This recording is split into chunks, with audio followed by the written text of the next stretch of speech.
Historia de la filosofía, por Nicolás Abagnano, volumen 2, 112, parte quinta. La filosofía moderna de los siglos XVII y XVIII. Capítulo 6. Leibniz, 443. Dios y los problemas de la teodicea. La filosofía de Leibniz, que termina en el sistema de la armonía preestablecida, se convierte en este punto en especulación teológica.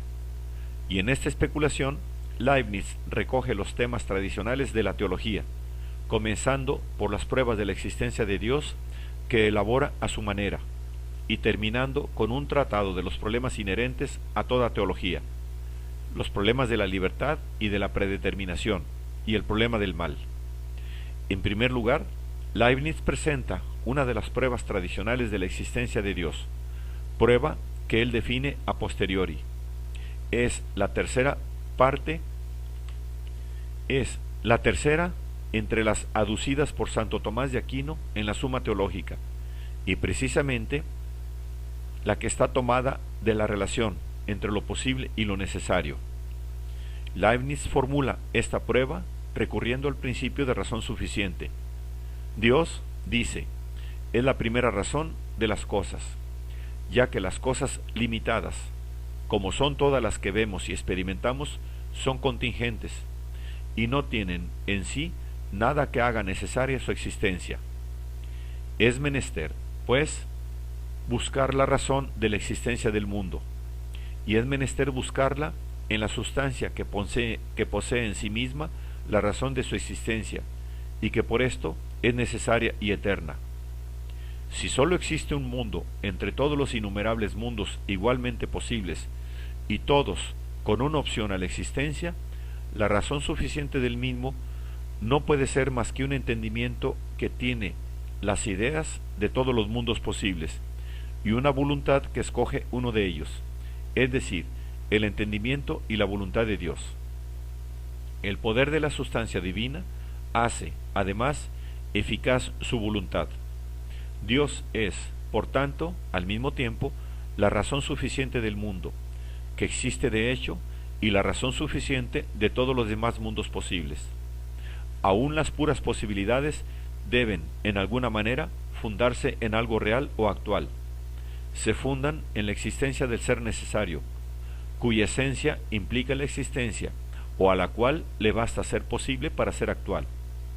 Dios es, de este modo, no sólo fuente de toda realidad, sino también fuente de las esencias posibles y de las verdades eternas.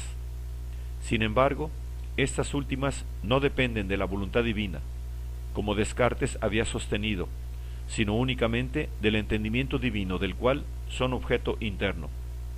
Dependen, en cambio, de la voluntad divina las verdades de hecho, que se refieren a existencias reales. En segundo lugar, Leibniz ha elaborado el argumento ontológico de San Anselmo, utilizando su concepto de lo posible. A la forma cartesiana del argumento ontológico, Leibniz opone que es posible deducir la existencia como perfección del concepto de un ser que posea todas las perfecciones, únicamente después que se ha demostrado que el concepto de este ser es posible, esto es, carente de contradicciones internas. De manera que, en realidad, aquel argumento no puede deducir de la perfección de Dios su existencia, sino que debe deducirla de la posibilidad de Dios. Y esta es la verdadera forma del argumento, según Leibniz. Dios solo, como ser necesario, tiene este privilegio, que, si es posible, es necesario exista. Y como nada puede impedir la posibilidad de lo que no implica límite alguno, negación alguna, y por tanto contradicción, con esto solo basta para admitir a priori la existencia de Dios. En Dios, pues, la posibilidad y la realidad coinciden. Tal es, según Leibniz, el significado de la necesidad de su naturaleza. Supuesto que se considera posible, debe ser considerado existente, y no hay duda de que puede y debe ser considerado posible, dada la total ausencia de limitaciones intrínsecas que lo caracterizan.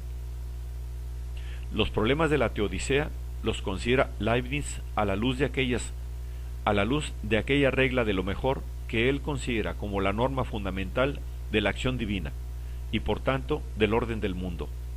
Leibniz distingue en Dios una voluntad antecedente que quiere el bien en sí y una voluntad consiguiente que quiere lo mejor. Como efecto de esta voluntad consiguiente, Dios quiere también lo que en sí no es ni bien ni mal, y hasta el mal físico como medios para alcanzar lo mejor, y permite el pecado con el mismo fin. La voluntad permisiva de Dios respecto al pecado es, pues, una consecuencia de su voluntad consiguiente, esto es, de su elección de lo mejor. En otras palabras, Dios ha elegido el mejor entre todos los mundos posibles, el que contiene la mínima parte de mal. Su voluntad es la causa positiva de las percepciones que este mundo contiene, pero no quiere positivamente el pecado.